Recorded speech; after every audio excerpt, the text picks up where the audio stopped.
இன்றே டவுன்லோட் செய்து உங்கள் ஃபேவரட் ஷோக்களை என்ஜாய் பண்ணுங்க. டேய் இன்னும் ரெடியா இல்ல நீ? குழந்தை ரெடியா தான் இருக்கான். ஷூ போட்டா ரெடி ஆயிடுவான், அவ்வளவுதான். இங்க பாருடா, நேரா ஸ்கூலுக்கு போனோமா வீட்டுக்கு வந்தோமா படிச்சோமான்னு இருக்கணும். கண்டவங்கள பார்த்து கஞ்சாட காட்டுறது, மத்தவங்க கொடுக்கறத வாங்கி தின்றது, ஆள் இல்லாத நேரத்துல போய் பேசுறது, இந்த மாதிரி ஏதாச்சும் நீ பண்ண அடுத்த முறை உங்க அப்பாவுக்கு முன்னாடி என்கிட்ட தான் முதல்ல அடி வாங்குவ, பாத்துக்க. மா, குழந்தைங்க அப்படி இப்படிதாம்மா இருக்கும். இந்த காலத்துல பெரியவங்களுக்கு தான் அறிவே இல்ல. பாவம் சின்ன பிள்ளைங்க என்ன செய்யும்? ஊர்ல 1000 பேர் இருப்பாங்க, ஒருத்தர்கிட்டையும் தனியா சொல்லிக்கிட்டு இருக்க முடியாதுன்னு தான் வீட்டுல இருக்கிற பிள்ளைங்க கிட்ட கூப்பிட்டு சொல்றது. டேய், இனிமே அந்த கோட்டை தாண்டி நீ போன ரொம்ப மோசமானவன் ஆயிடுவேன், அவ்வளவுதான். ஏய், என்னடா இன்னும் உட்கார்ந்து பிராக் பாத்துக்கிட்டு இருக்க? போடா போய் ஷூ போடுற, போடா. போப்பா, போய் ஷூ போடு போ. ஓ, உள்ள இருக்கு போடா. சீதா, நம்ம கிளம்பலாம். அம்மா, இந்த நீலகண்டகிட்ட சொல்லி இந்த பாத்திரத்தெல்லாம் டெலிவரி பண்ண ஒரு எடுபடிக்கு ஒரு பையனை வர சொல்லியிருந்தேனே, வரலையா அவன்? அந்த பையனோட நம்பர் அனுப்பியிருக்காருங்க. நானும் ஃபோன் பண்ணி பார்த்தேன், அவன் ஃபோனே எடுக்க மாட்டேங்கிறாங்க. இப்ப என்ன பண்றது சீதா? 100 பேருக்கு மேல செய்யணும்னா நமக்கு கூடமாட வேலை செய்ய ஒரு ஆள் வேணும்ல. இப்படி கடைசி நேரத்துல வரலன்னு சொன்னா ஆளுக்கு நம்ம எங்க போறது, என்ன பண்றது? அப்பா,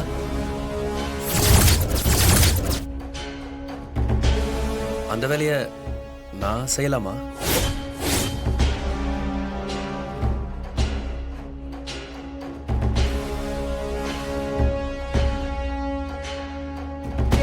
சீதா, அவனை பேசாம போ சொல்லு. இன்னொரு தடவை அப்பா லொப்பான ஏதாவது சொன்னா அப்புறம் நான் கடுப்பாயிருவேன் சொல்லிட்டேன். ஏற்கனவே இருக்கிறது பத்தாதுன்னு இப்ப இவன் வேற. வேலை இல்லாத ஒருத்தன் உங்ககிட்ட வேலை கேட்கறதா நினைச்சுக்கங்க. வேலை தர முடியுமா சார்?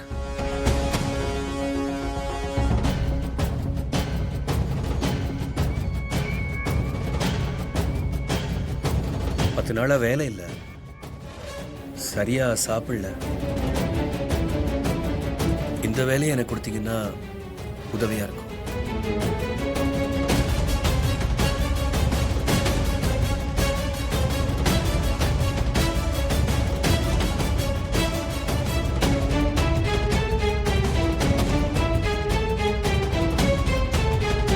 இது ஒன்றும் பெரிய ஆபீசர் வேலை கிடையாது, எடுபுடி வேலை தான். ஒரு நாளைக்கு வேலையை பொறுத்து 300ல இருந்து 500 ரூபா வரைக்கும் கிடைக்கும், அவ்வளவுதான். அது போதுங்க, அதுக்கு மேல நானும் எதுவும் எதிர்பார்க்கல. ரவியா இது? சீதா, நம்ம போறது கோவில் வேலைக்கு. இப்படி காலேஜ் பையனாட்ட ஜீன்ஸ் பேண்ட் டிஷர்ட் போட்டு போனா அது நல்லாவா இருக்கும்? ஒரு நிமிஷம், இது வந்துடுறேன்.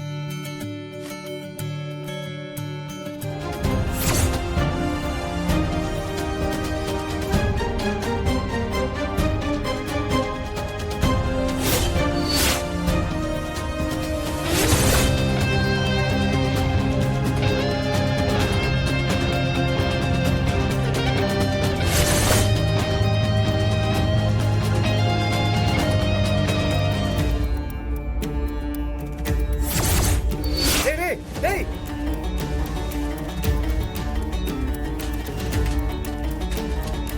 உனக்கு மானோ மரியாதை சூடு சொரண எதுவுமே இல்லையாடா ரவி? நீ சொன்ன எதுவுமே இதுக்கு முன்னாடி எனக்கு இல்லாம தான் இருந்துச்சு. இப்போ ஓரளவுக்கு இருக்கு. அதான் வேலைக்கு போறதுன்னு முடிவு பண்ணிட்டேன். போடா மானம் கட்டவனே. சிக்.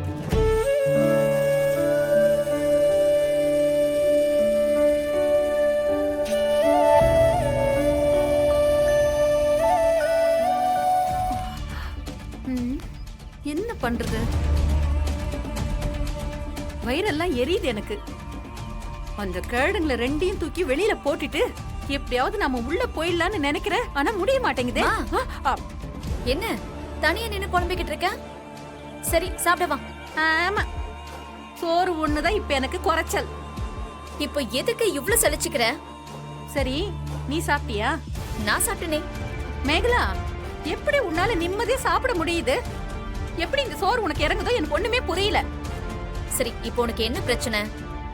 ஏண்டி இந்த புள்ளைங்க எல்லாம் ஒன்னா இருந்து அந்த கிழவனையும் கிழவியும் தூக்கி வெளியில போடுவாங்கன்னு பார்த்தா இப்போ அந்த கிழவு பக்கம் சப்போர்ட் அதிகமாயிட்டே போகுது. ஏற்கனவே அந்த மலரும் அவ குடும்பமும் ஐயோ அந்த கிழவனுக்கு தான் சப்போர்ட். இந்த ரேவதி குரங்கு அப்பளம் பிரிச்ச மாதிரி எந்த பக்கம் அதிகமா வருதோ அந்த பக்கம் தாவிட்டு போயிடுவா. அந்த ஆளுக்கு சரிக்கு சமமா எதிர்த்து நின்னதே இந்த பசங்க 2 பேர் மட்டும்தான். அதுலயும் இன்னைக்கு இந்த ரவி பையன் அந்த ஆளு பக்கம் பல்ட்டி அடிச்சிட்டானே.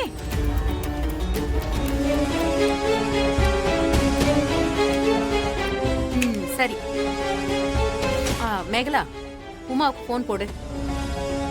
எதுக்குமா? போடுன்னு சொல்றேன்ல. போடணுமா? போடு.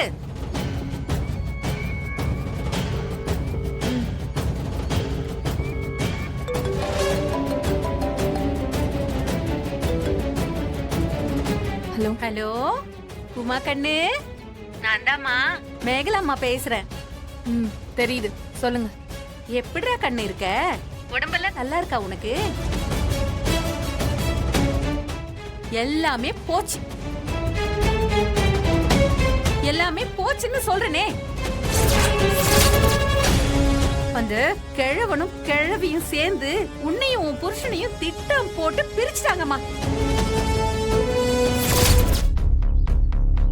நான் என்னத்தன்னு சொல்றது? ஏற்கனவே அதுங்களுக்காக உன் புருஷன் உங்க அப்பாவை கை நீட்டி அடிச்சிட்டான், உன் கூட சண்டை போட்டான். வீட்ல உனக்கு ஒரு வேலை செஞ்சு கொடுக்கறது இல்ல, நீ வச்சு கொடுத்த கடைக்கும் போறது இல்ல, உங்க அப்பாவையும் மதிக்கிறது இல்ல. அதெல்லாம் விடு. இன்னைக்கு அவன் என்ன பண்ணான் தெரியுமா?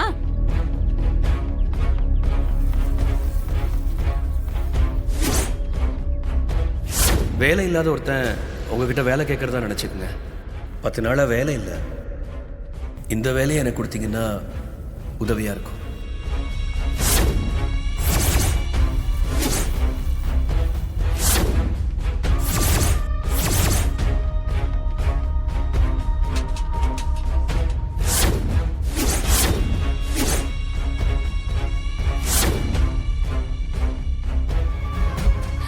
எந்த கோயில்? என்ன கேட்ட? எந்த கோயிலா? அதான் அந்த காரப்பாக்கம் பொன்னியம்மன் கோயில் இருக்குல்ல, ஆற்காடு மெயின் ரோட்ல இருக்கும் பாரு, அந்த கோயில் தான். ஐயோ, இதுக்காக நீ அங்க போய் அவனை நாக்க புடிக்கிற மாதிரி 4 கேள்வி கேட்கணும்னு நான் சொல்லல. நீ அந்த வீட்ல இல்லாத நேரம் அங்க என்னெல்லாம் நடக்குதுன்னு உனக்கு தெரியணும் இல்லையா? அதுக்குதாமா சொன்னேன். சரிம்மா, வச்சிட்டுமா? உடம்ப பாத்துக்க என்ன, போயிடாத, போய் கேட்டுறாத என்ன, வச்சிடுறேன்.